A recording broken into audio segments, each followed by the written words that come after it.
The salvage ship Threnodi's Det cut its engines 400,000 kilometers from the wreck field, and Chief Salvager Catherine Vess felt the silence settle over her crew the way it always did before a big find.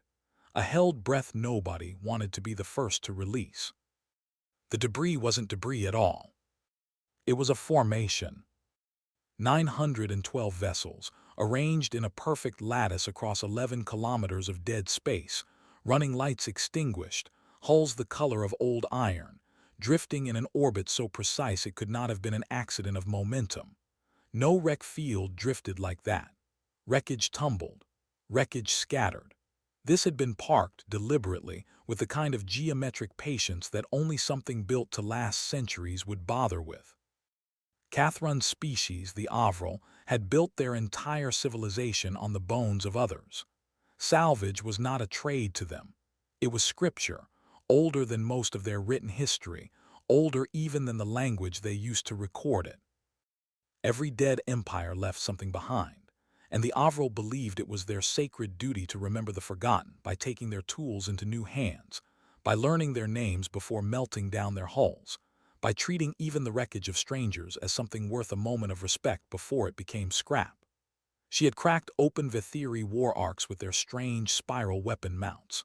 She had picked apart Solen trade barges still carrying cargo manifests for markets that no longer existed.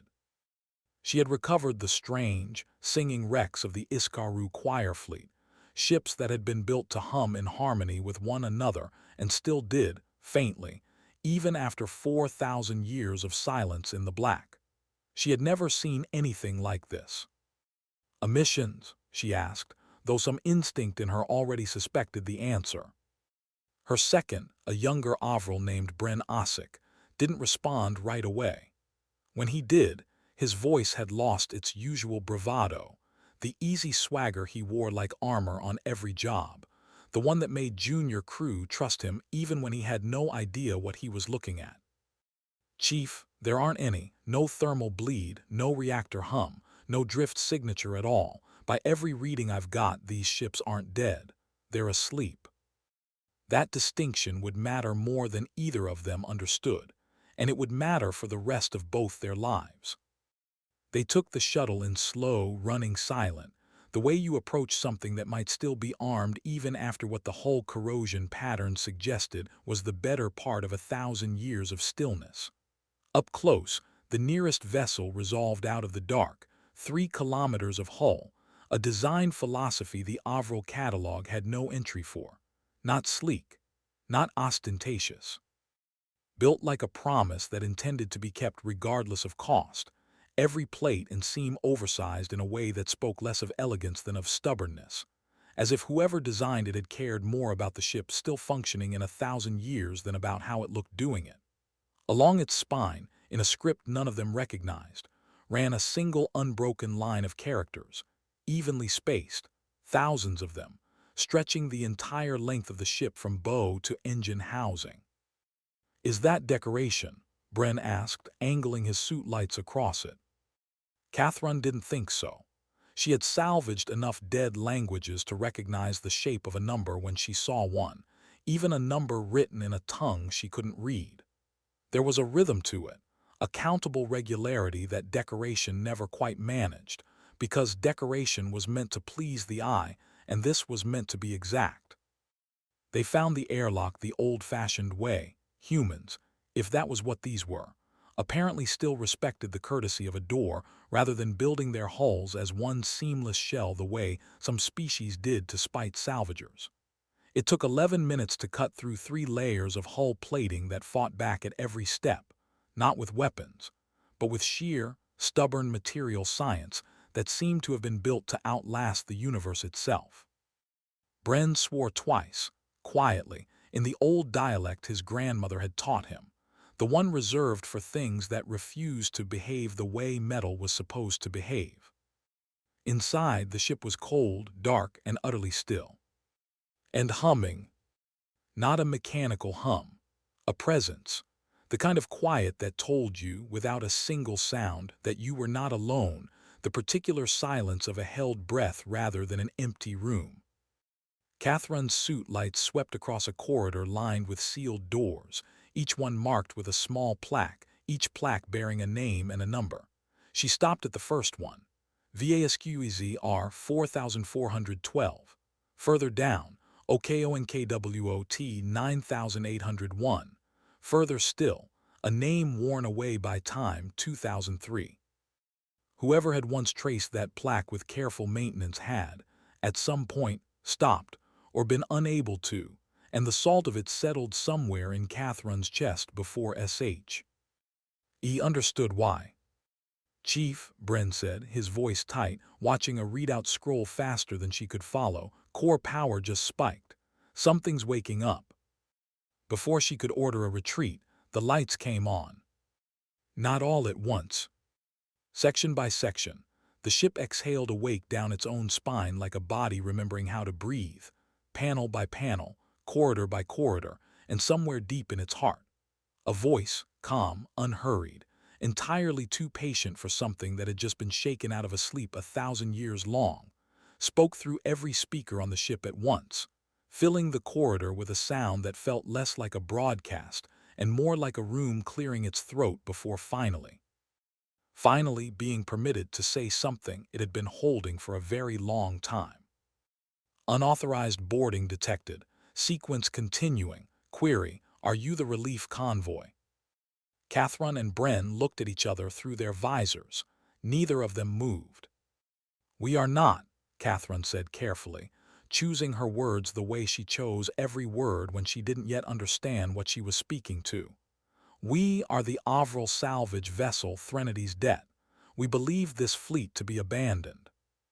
A pause, not confusion, consideration, the sound of something weighing an answer with more care than the question seemed to warrant.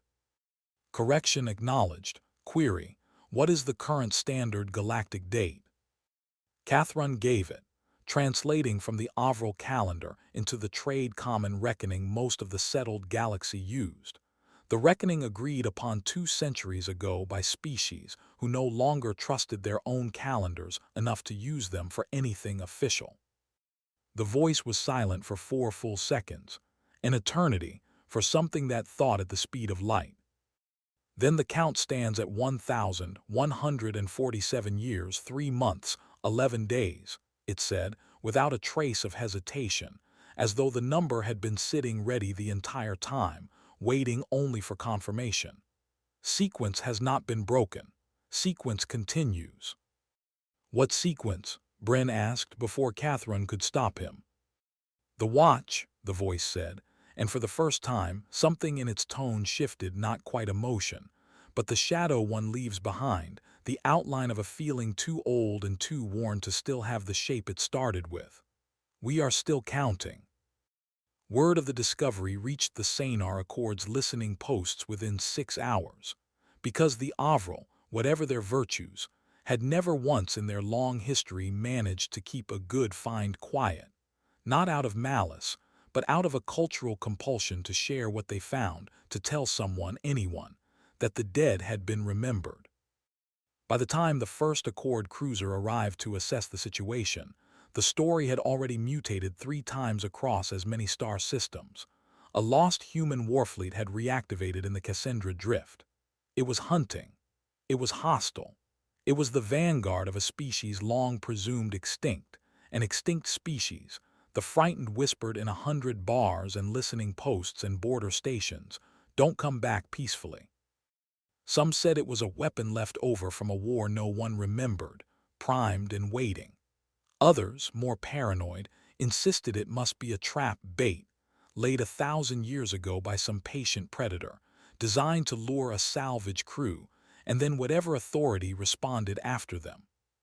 Commander Ilian Draus of the Accord peacekeeping cruiser Solvent Word had heard every version by the time she dropped out of transit at the edge of the formation, and she trusted none of them, because in 30 years of service she had learned that panic was the least reliable narrator in the galaxy, and that the stories people told about the unknown always said more about their own fears than about whatever they were actually looking at.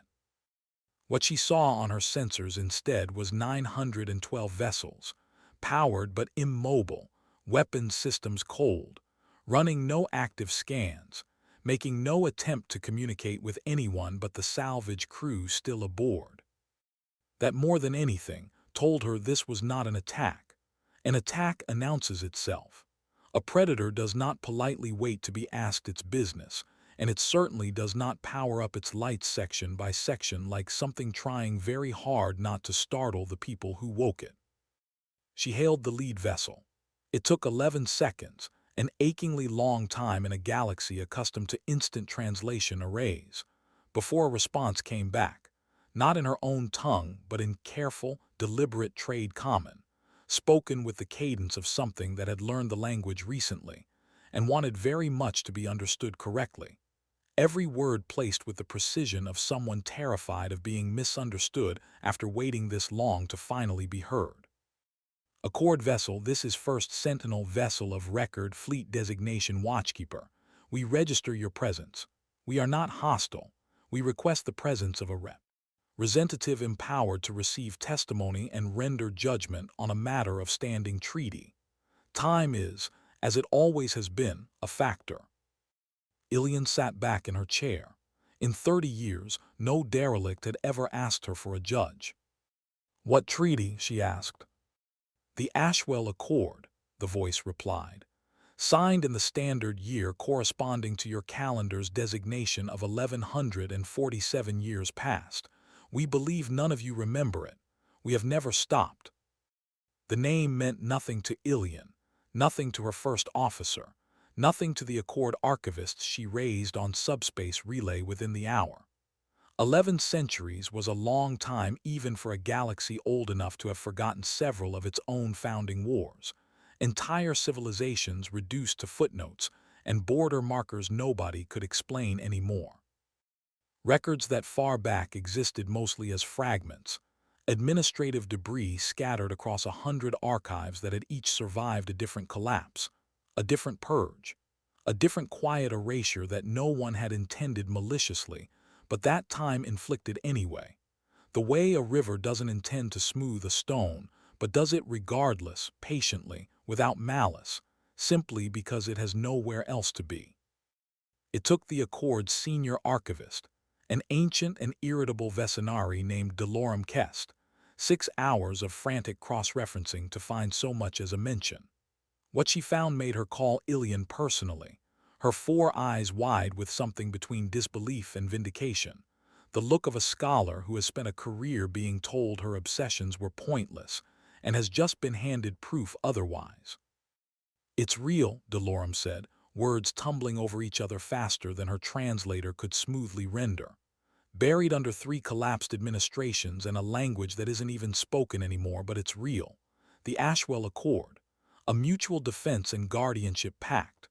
One signatory, the Terran Compact, that's your humans, Commander, back when they still had a seat at the table, back before anyone thought to ask what happened to them. The other signatory." She trailed off in a way that made Ilian's stomach tighten. "The other signatory is listed only as the Nurseries. No species name, no homeworld coordinates, just the Nurseries." "What were they guarding?" "I don't know," Delorum admitted, and for a scholar who prided herself on knowing things, the admission clearly cost her something. "But whatever it was, the humans promised something. And it appears," she added, glancing at data Ilian couldn't see, scrolling faster now, "that they kept that promise going for 1100 years without a single relief convoy ever arriving to spell them. There's no record of resupply, no record of reinforcement, no record of anyone from Terran High Command checking in, not once, not after the first 2 centuries. The number staggered even a species as long-lived as the Vecinari. 11 centuries, not 11 centuries of memory, carried forward through generations who chose to remember out of nostalgia or obligation. 11 centuries of an active watch, maintained continuously, by something that had apparently never once considered simply stopping, never once filed the promise away as historical rather than binding." Ilian thought of the plaques she'd seen in the Salvage crew's recordings. Names, numbers. She was beginning to understand, with a dread she didn't yet have words for, what those numbers might mean, and she found she was almost afraid to have it confirmed. Not everyone who heard the news reacted with Ilian's caution, and it did not take long for that difference to become a problem of its own. The Korrin Ascendancy, a hard-edged coalition of border worlds that had spent the last 40 years carving out territory along the galaxy's contested rim through a mixture of aggressive settlement and outright conquest, and who had never once in that time shown the slightest interest in a treaty they hadn't written themselves, heard the same reports the Accord had, filtered through the same rumor mill, and drew a very different conclusion. 900 armed warships, dormant, undefended, sitting in unclaimed space with no living government to answer for them. To the Ascendancy's War Council, that wasn't a mystery to solve. It was an opportunity to seize before someone else did. Admiral Voss Catherine of the Ascendancy Fleet, no relation to Catherine Vess, though the near-identical names would cause exactly the kind of confused headlines that made Catherine grimace every time she heard them for years afterward, arrived in the Cassandra Drift 11 days after Ilian, with 4 cruisers and a legal argument prepared by Ascendancy jurists that amounted, in essence, to finders keepers dressed up in enough formal language to sound respectable. Salvage rights, Voss said, when Ilian's shuttle intercepted his flagship's approach and demanded explanation. A derelict fleet no living claimant found in unclaimed space. Ascendancy law is quite clear on the matter, Commander, whatever the Accord's more sentimental instincts might prefer. They're not derelict, Ilian said. They're crewed, active, and currently a party to a treaty this tribunal is in the process of adjudicating. You'll withdraw to a 500,000-kilometer perimeter until that process concludes. Voss's expression, visible through the shuttle's relay, carried the particular condescension of a man who had never once in his career been told no by someone he considered beneath him. 900 warships sitting idle while your tribunal debates philosophy is a resource no rational power leaves on the table, Commander. I'd have thought the Accord, of all people, would understand the value of decisive action. What I understand, Ilian said, is that those ships have a crew who have been standing a continuous honored vigil for 1,100 years, and the first thing your fleet did on arrival was calculate their weapons' yield. That tells me everything about your intentions and nothing at all about theirs. Withdraw, Admiral, or I will consider your presence here a violation of Accord jurisdiction and respond accordingly. It was, Ilian would admit privately to her first officer later that night, mostly bluff. The solvent word alone was no match for 4 Ascendancy cruisers, and both of them knew it. But Voss withdrew, grudgingly, to the requested perimeter, not out of respect for Accord authority, but because his own legal advisors had quietly informed him that seizing an active, treaty-bound fleet by force in full view of witnesses would hand the wider galaxy exactly the kind of propaganda victory the Ascendancy could not afford while it was still courting neutral systems along its border. He withdrew, but he did not leave, and his presence sat on the edge of the Cassandra Drift for the rest of the tribunal like a blade left resting against a throat, not cutting, not yet, but making its capability impossible to forget. It was a complication Ilian had not asked for and could not ignore, and it would, before the tribunal's work was finished, force a confrontation none of them saw coming. She went aboard the flagship herself the next day, accompanied by 2 Accord attachés, a Sanar linguist, and because protocol on matters this old demanded a neutral witness with no stake in either outcome, Catherine Vess, the Avril salvager who had woken the fleet in the first place and now found herself an unlikely footnote in a piece of galactic history she hadn't known she was making.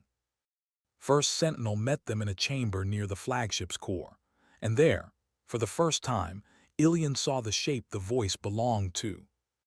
It was not a person, not exactly. It was a construct, humanoid in silhouette but composed of shifting light held in a containment lattice, a design that predated most of the holographic emissary technology the current galaxy considered cutting-edge. It had been built, she understood, to be the fleet's voice for exactly this moment. The moment someone finally came to ask. "Thank you for coming," First Sentinel said, and something about the phrase, simple, almost old-fashioned, struck Ilian as unexpectedly human, a courtesy offered not out of protocol but out of something closer to relief. "I am the appointed witness of the Watchkeeper Fleet. I hold the testimony of the Ashwell Accord and the record of our vigil. I am authorized to present both, and to request judgment upon their completion." "Before you present anything," Ilian said, "I need to understand what we're standing in the middle of. 900 ships, 1,100 years of continuous operation, and now a fleet of Ascendancy cruisers sitting on your perimeter with orders I'd rather not guess at. What are you protecting, First Sentinel?" Something in the construct's light seemed to steady, as though it had been waiting a very long time to answer that exact question, and had rehearsed the answer more times than it would ever admit. "May I show you, rather than tell you? Some truths translate poorly into language, and I have found, across 11 centuries, that testimony delivered as memory is harder to dismiss than testimony delivered as fact." Ilian glanced at her attaches. One shook his head slightly, a warning against giving alien technology, however ancient, unsupervised access to human sensory systems. But Catherine, standing slightly apart in her salvager's coveralls, spoke up before Ilian could decide. "I climbed into 1,000 dead ships in my life," she said. "None of them ever asked permission before showing me their secrets. This one is asking. That means something." Ilian waited, then nodded. "Show us." The chamber dimmed, and the space around them filled with light rendered so precisely it felt less like a projection, and more like a window torn briefly into the past. They saw a world, blue-green, temperate, unremarkable except for the fact that its surface, from pole to pole, was covered in structures unlike any architecture Ilian had ever seen, vast translucent domes, kilometers wide, glowing faintly from within with a soft internal light, arranged across the continents like something between a city and a garden, more grown than built. "The Nurseries," First Sentinel said. "That is the name the species called themselves, and it was not metaphor. They are, we hope, still a species whose reproduction required decades of complete stillness. Their young develop not in wombs or eggs, but in vast, slow crystalline lattices that must remain undisturbed, unthreatened, and precisely regulated for upward of 60 of your years before an individual reaches maturity. A single interruption, a war, a bombardment, even a sustained atmospheric disturbance, could unmake 3 generations at once, unraveling decades of careful growth in a single afternoon." The image shifted. War.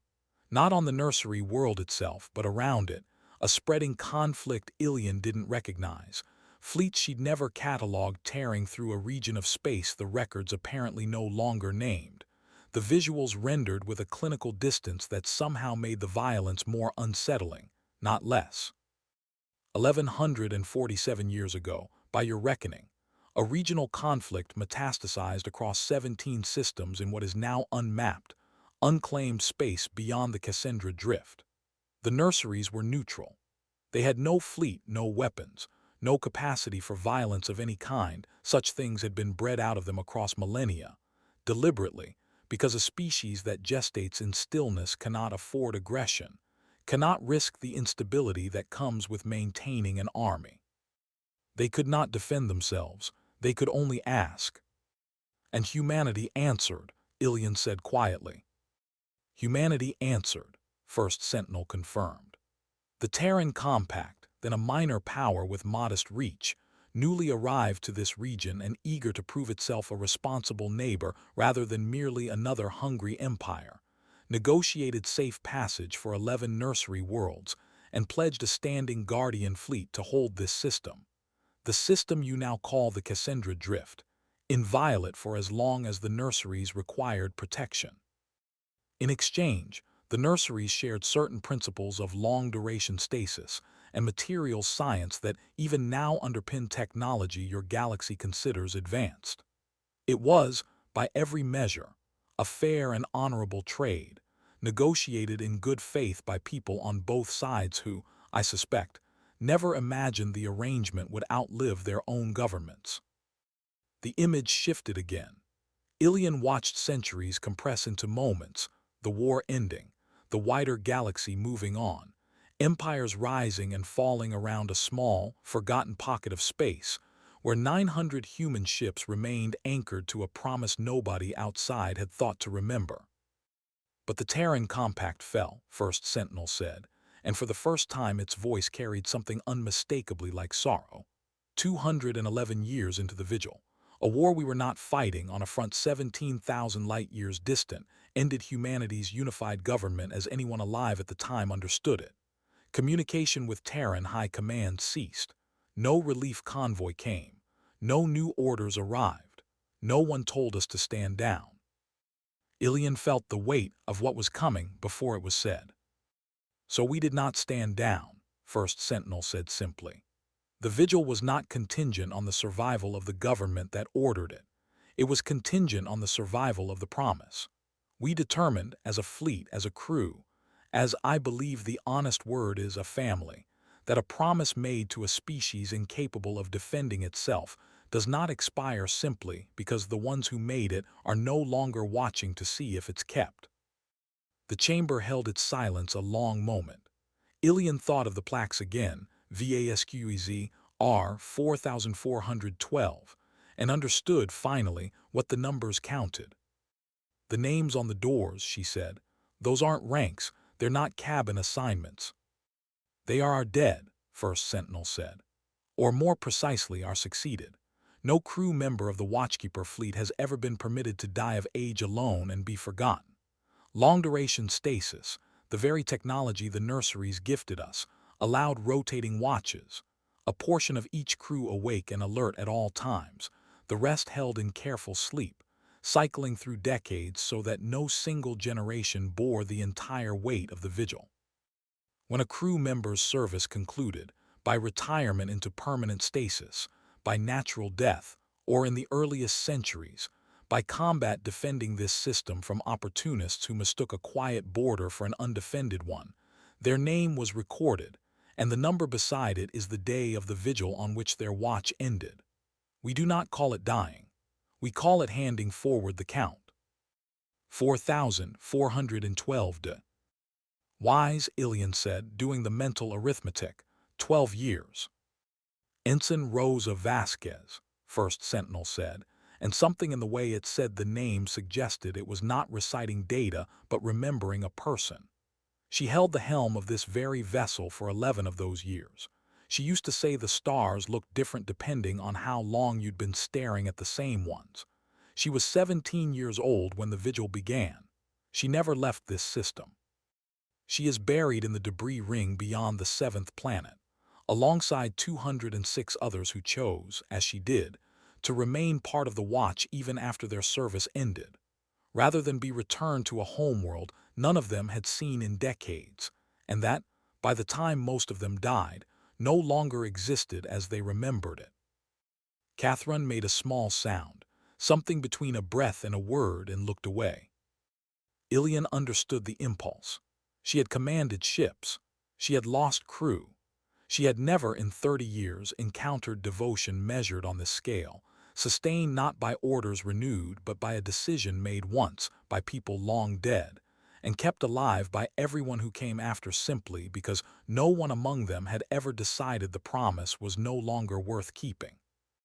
How many generations? She asked quietly. 41, by strict genealogical count, among the crew families who chose to remain and raise children within the fleet rather than seek reassignment when reassignment briefly remained possible, in the decades before Terran High Command fell silent. After that, remaining was no longer a choice offered. It was simply the only option, and it became, over time, not a burden inherited but an identity claimed. Ask any child born aboard this fleet in the last 8 centuries what they are, and they will not say human though they are. They will say watchkeeper. It is the only word that has ever felt complete to them. It's worth pausing here, Before the second half of this story reveals what the fleet truly discovered in the long centuries it kept its silent watch, and before an old debt collides head-on with an admiral who has no intention of honoring it, to say something quickly and sincerely. If a promise held for 1100 years without witness is the kind of story that moves you, take a moment to like this video, subscribe to the channel, and drop a comment telling us what you would have done in Ilian's place. Would you have accepted their testimony outright, or would you have demanded proof first? And what would you have done about an admiral circling the perimeter with 4 cruisers and no patience left? Now, back to the Cassandra Drift, where the true weight of that vigil was only beginning to surface. Because the Nurseries, Ilian would soon learn, were not merely surviving. They were waiting too. You said the Nurseries required protection until they no longer needed it, Ilian said. 1100 years, do they still? First Sentinel's light form shifted, and for the first time, something like anticipation entered its voice.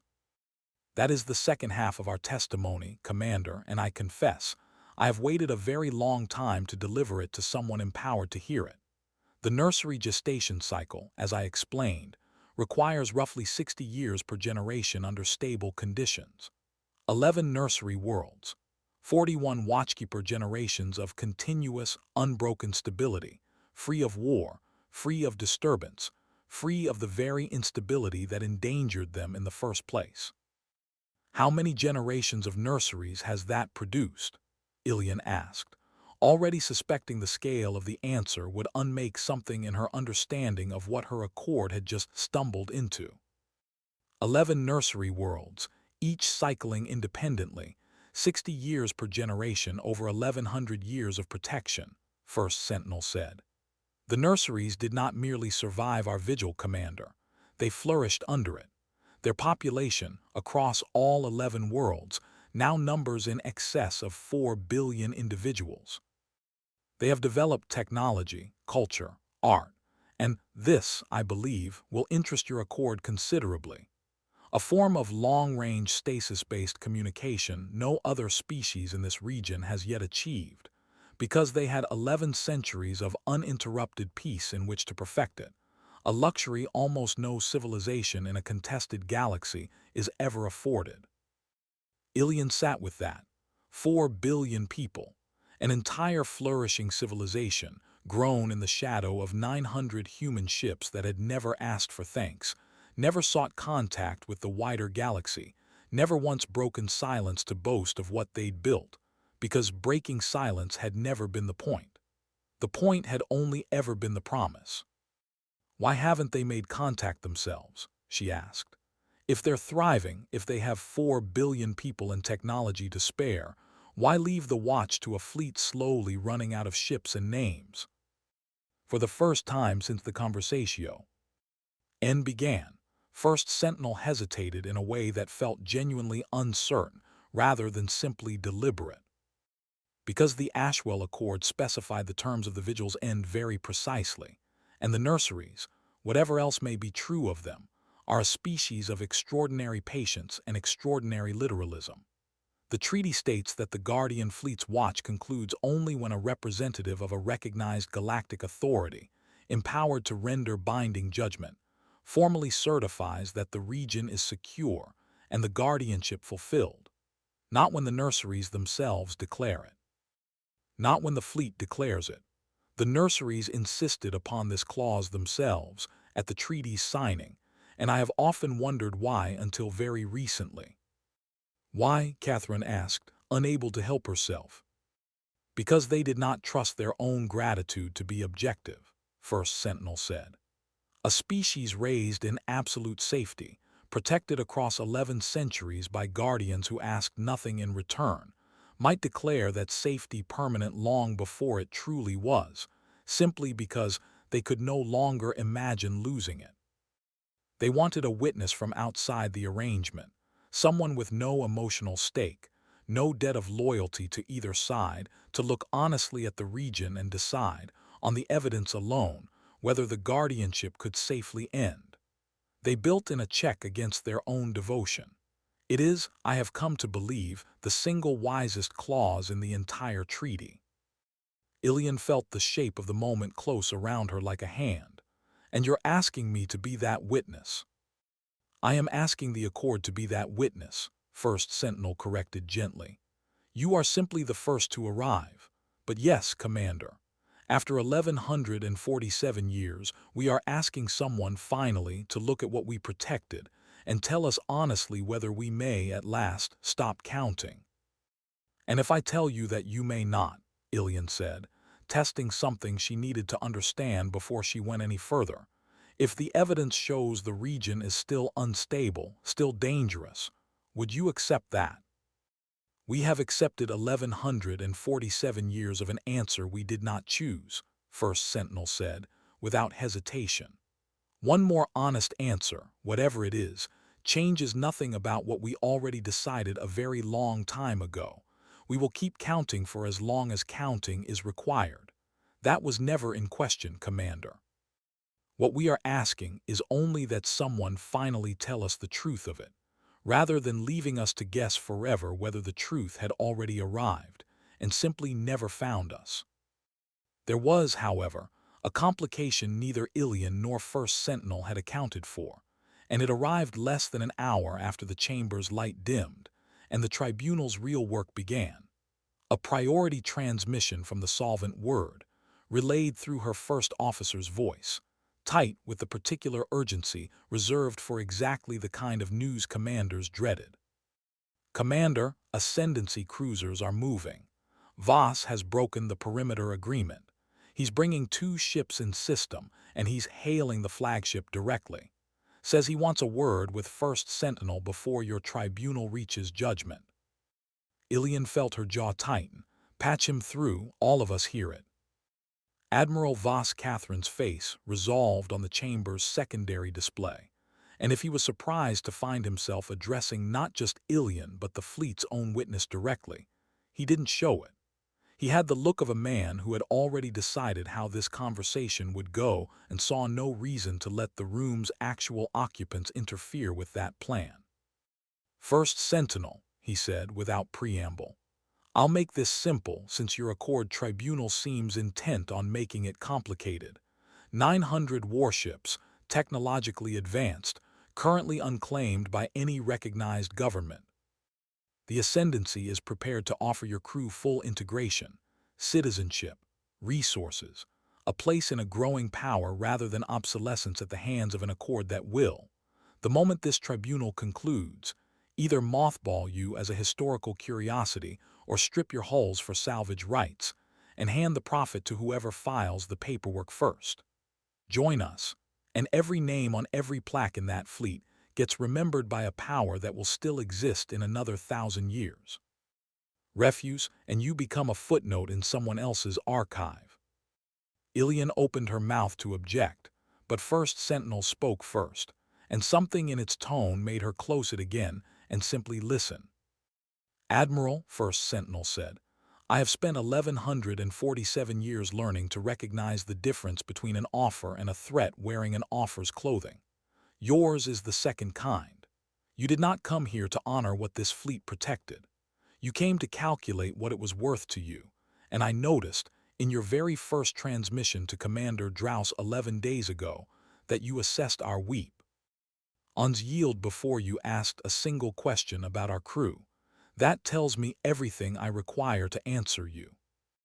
You're a fleet without a country, Voss said, an edge entering his voice now, the patience of a man used to getting his way beginning to fray.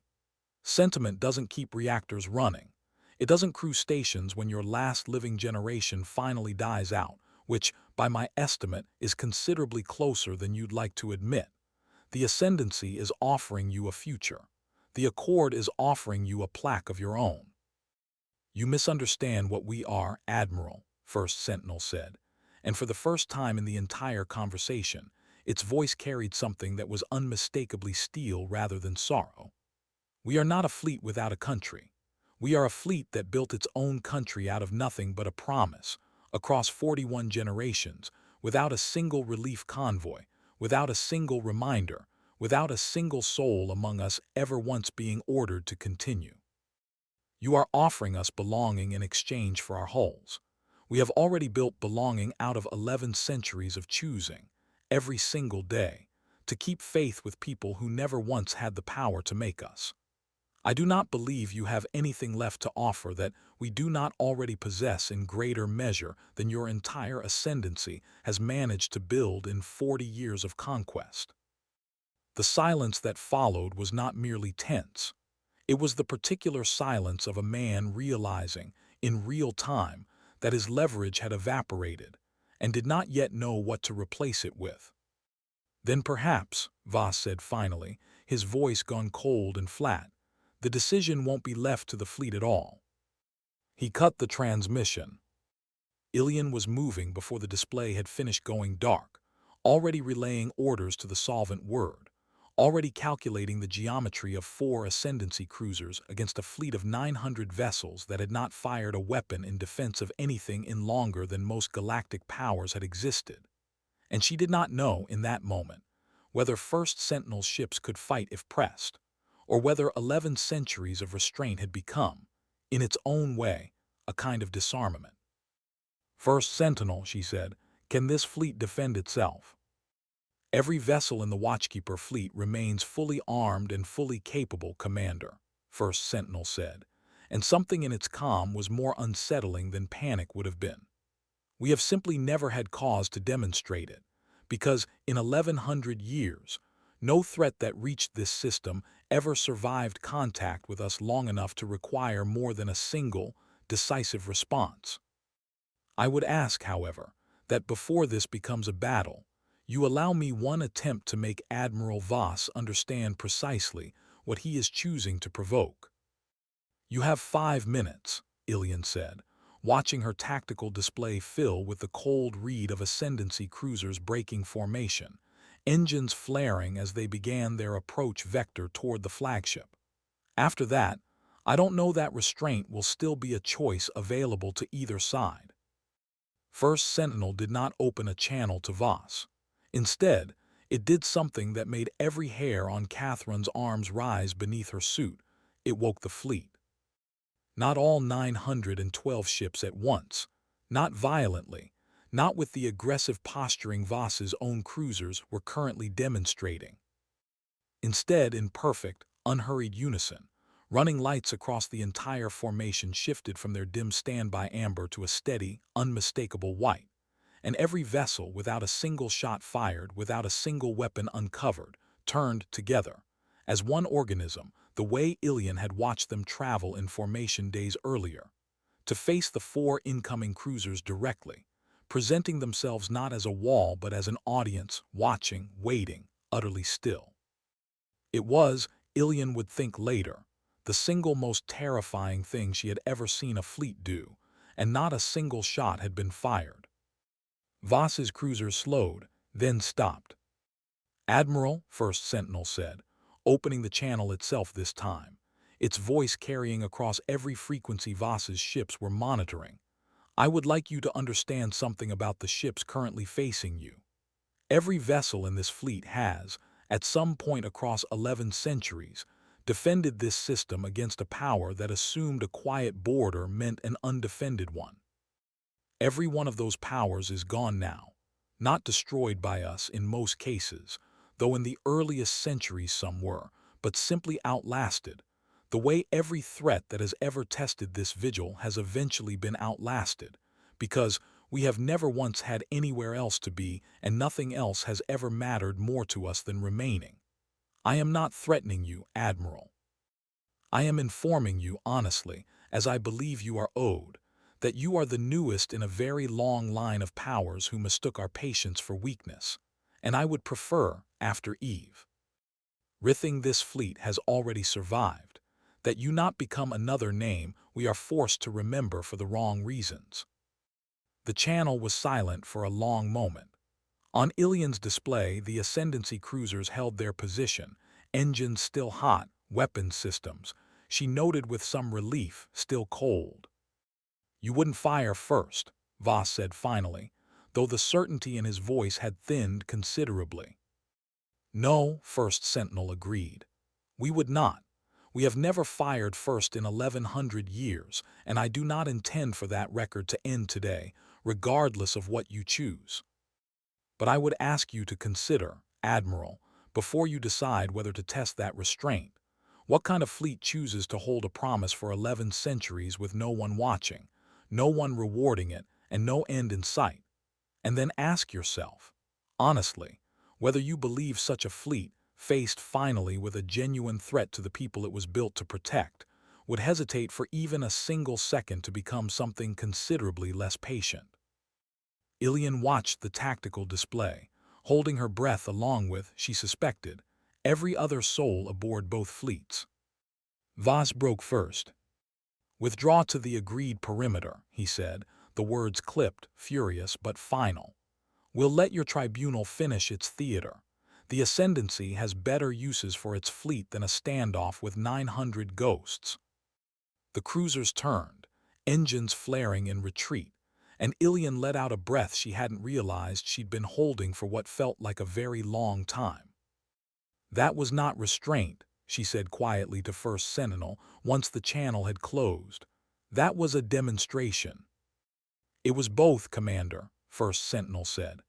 "I have found across 11 centuries that the two are rarely as different as people assume." The tribunal's deliberation, once the immediate crisis had passed, lasted 6 days, and Ilian would remember every hour of it as some of the most careful, most honest work of her career.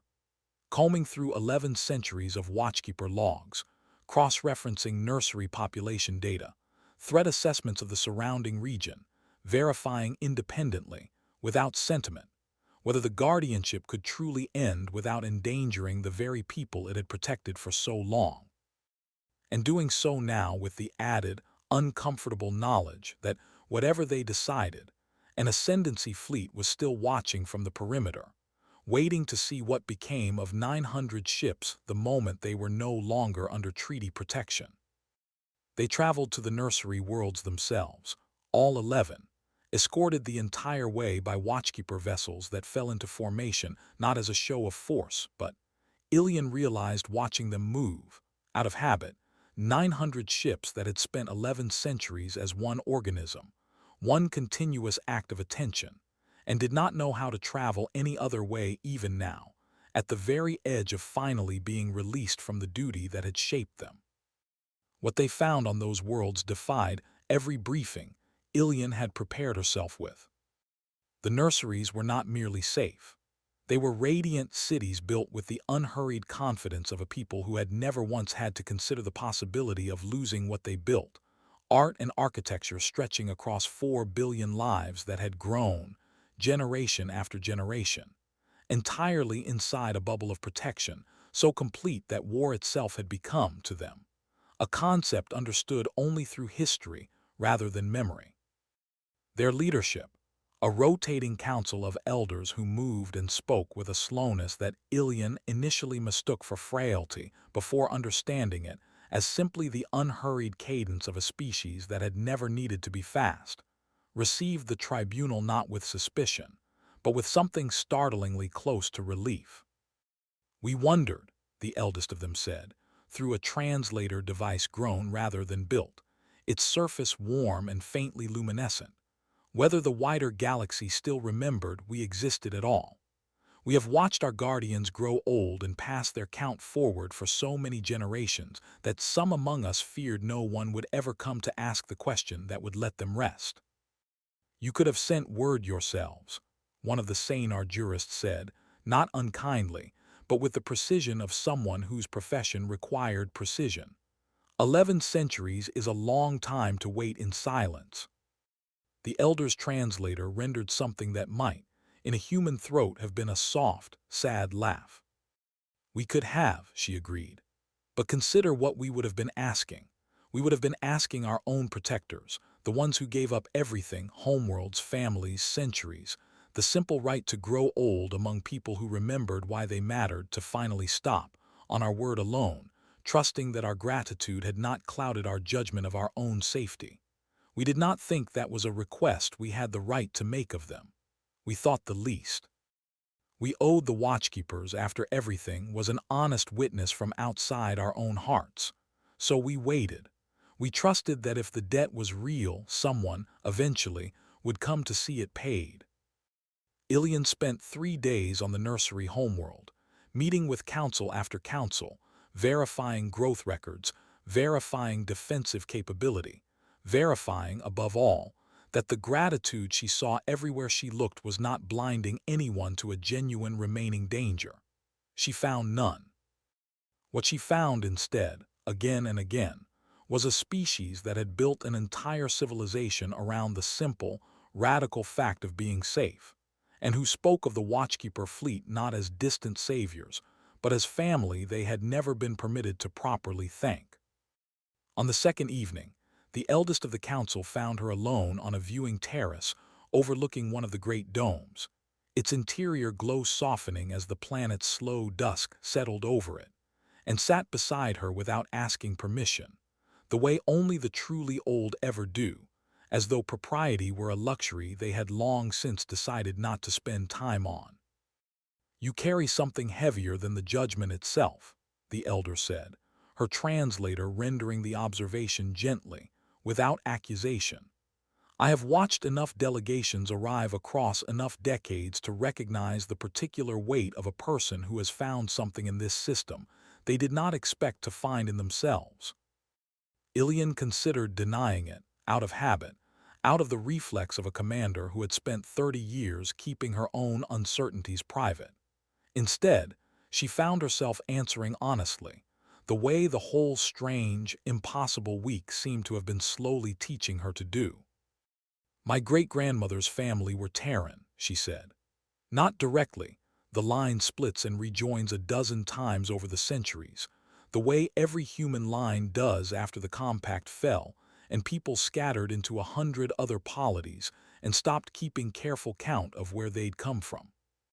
I only found out because Delorum Kest, our archivist, cross-referenced my service record against the old compact citizen registries out of pure academic curiosity, and called me at an hour of the night no archivist should ever be awake, absolutely delighted with herself. I am, by some very thin, very old thread, distantly descended from the same people who signed the Ashwell Accord and never came back to honor it." The elder was quiet for a long moment, her luminous eyes reflecting the dome's soft light. "Does that trouble you?" "It should, maybe," Ilian admitted. "It would be easy to feel it as a debt of my own, something I'm obligated to make right on behalf of people I never met, from a government that stopped existing 8 centuries before I was born. But that's not what I feel sitting here. I feel something closer to pride, and it's an uncomfortable thing to feel about people I have no right to claim credit for. They made a promise. I didn't make it. I didn't even know it existed until 11 days ago. But some very small, very stubborn part of them apparently found its way down through 40 generations of scattering and drifting and forgetting, all the way to me. And it feels like the only honest inheritance I've ever been handed, not land, not wealth, not a name that opens doors. Just the simple, unglamorous fact that once, a long time ago, my distant kin looked at a species that could not defend itself and decided to stand between them and everything the galaxy could throw at them. And then never once thought better of it. Then perhaps," the elder said, "that is precisely why the Accord sent you, Commander, whether it knew it or not. Some debts are best recognized by the very blood that first incurred them, even when that blood has thinned to something no ledger could properly trace. We did not ask for a human witness specifically. The treaty required only a representative of recognized galactic authority, and yet here you are."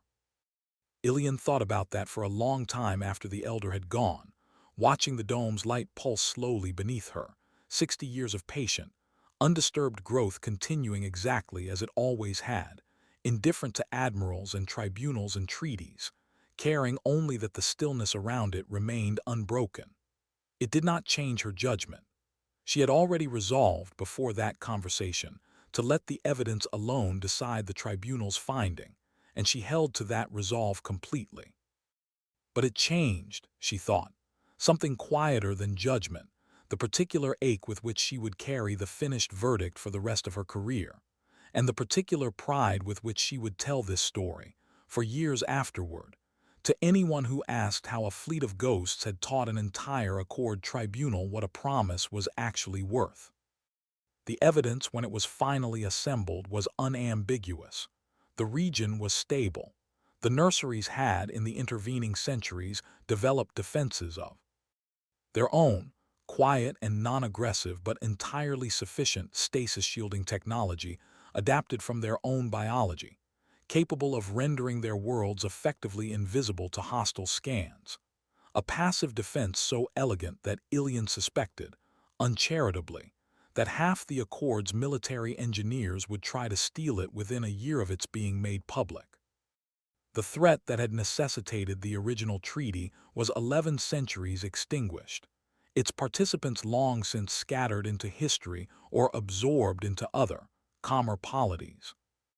There was no honest reason left to keep 900 ships and however many living souls chained to a vigil that had, by every measurable standard, already succeeded beyond anything its original signatories could have hoped. On the 7th day, Ilian stood before the assembled Watchkeeper Fleet, not aboard a single vessel this time, but broadcast to all 912 at once, every crew member awake for the occasion for the first time, Ilian suspected, in longer than any of them could remember, and delivered the Accord's judgment, with Admiral Voss's cruisers still watching from the perimeter, silent witnesses to an ending they had tried and failed to claim for themselves.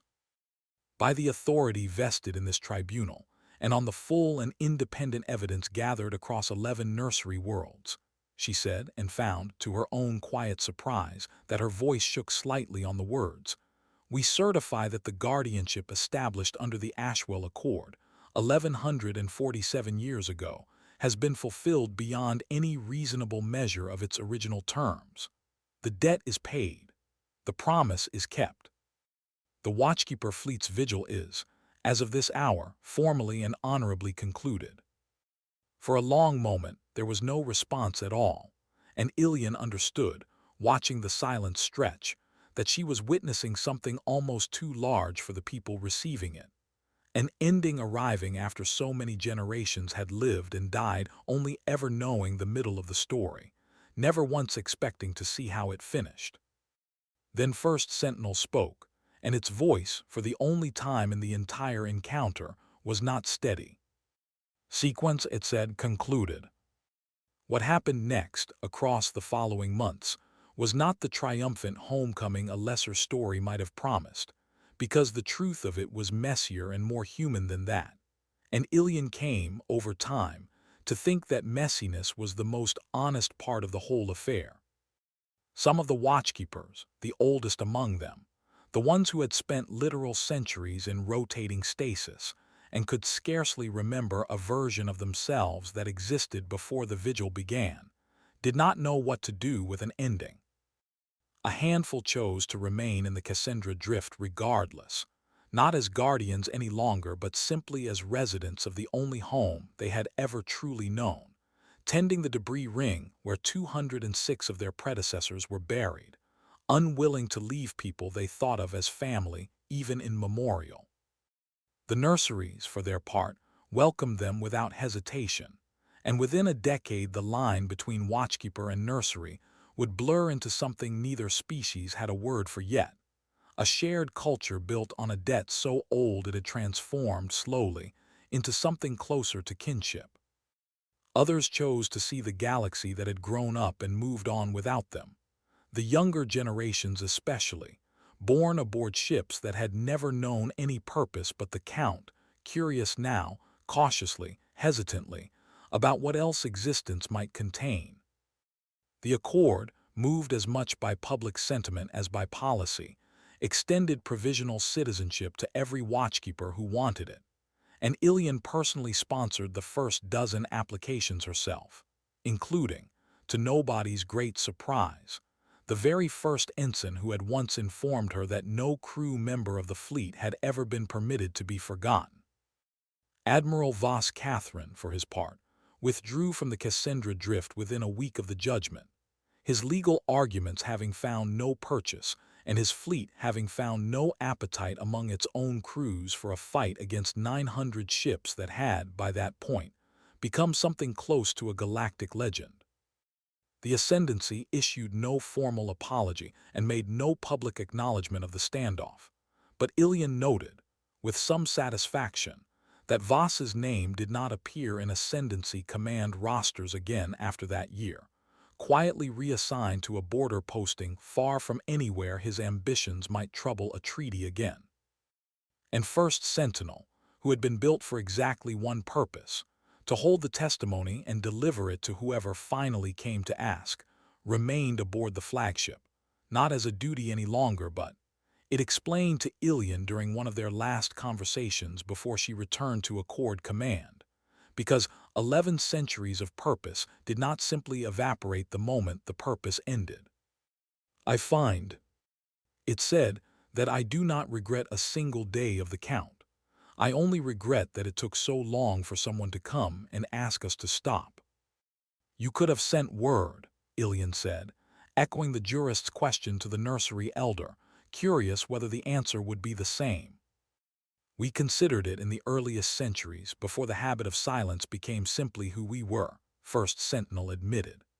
"But a promise kept only until it becomes inconvenient to keep it is not truly a promise at all, Commander. It is a preference wearing a promise's clothes. We decided, all of us, generation after generation, that if we were going to hold this vigil, we would hold it completely, without complaint and without seeking credit for it, or we would not hold it at all. I think, looking back across 1100 years, that decision is the only thing any of us are truly proud of. Not the ships, not the technology, not even the moment we made an admiral think twice about testing us. Just the choosing, over and over for 41 generations, to keep going." Catherine Vess returned to salvage work eventually, though her reputation had changed permanently. The Avril who woke the sleeping fleet, they called her now. Half legend and half cautionary tale about what might be hiding in the quiet corners of a galaxy that liked to believe it had already catalogued every wonder worth finding. Bren Ossick, for his part, never quite got over it either, and took to telling the story with increasingly elaborate flourishes at every stopover bar between here and the Avril home systems, until the version that circulated among younger salvagers bore only a passing resemblance to what had actually happened. Though Catherine noted, with some amusement, that even his most exaggerated retellings never once diminished the fleet's dignity, as if some instinct in him understood that this, at least, was a story that didn't need embellishing to be extraordinary. She kept in her personal quarters aboard the Threnodi's deck a small fragment of hull plating from the vessel that had first spoken to her, a gift from First Sentinel, engraved with a single line from the long count that had run down the flagship's spine, the number that had stood, unbroken, on the day she first knocked on humanity's forgotten door. She never did learn to read the script fluently. She didn't need to. She knew better than most exactly what it meant. It meant someone had been counting the whole time, not because anyone was watching, not because anyone would ever know, simply because they had said they would, and 41 generations of people who never once got to see how their story ended had decided together, across 11 centuries of silence, that a promise was worth more than the comfort of breaking it, worth more, in the end, even than an admiral's fleet and an admiral's ambition, when both were finally tested against it and found wanting. The Accord archives eventually recorded the Ashwell Accord's fulfillment as one of the oldest treaties in known galactic history, to be honored to completion without a single lapse. A footnote, technically, in the vast catalog of interstellar law, filed somewhere between border disputes and trade agreements nobody would ever read twice. But among the species who came to hear the full story, the Avril salvagers who told it around their long tables, the Sanar jurists who cited it in their ethics academies, the nursery children who grew up knowing their entire civilization existed because strangers from a fallen government kept a promise no one made them keep, and even quietly. In a few Ascendancy border garrisons, where soldiers who had watched Voss's retreat from a distance still talked about the night 900 ships lit their running lights in perfect unison, and said everything they needed to say without firing a single shot. It became something closer to scripture of its own. Proof, offered without a single word of boasting, that somewhere out past the edges of what the galaxy thought it knew, a fleet of 900 ships had spent 1100 years standing quiet watch over 4 billion lives they would mostly never meet, asking nothing, wanting nothing, needing no one to notice. And when at last someone did notice, when at last the count finally, honestly, rightfully stopped, it did not stop because the fleet had grown tired.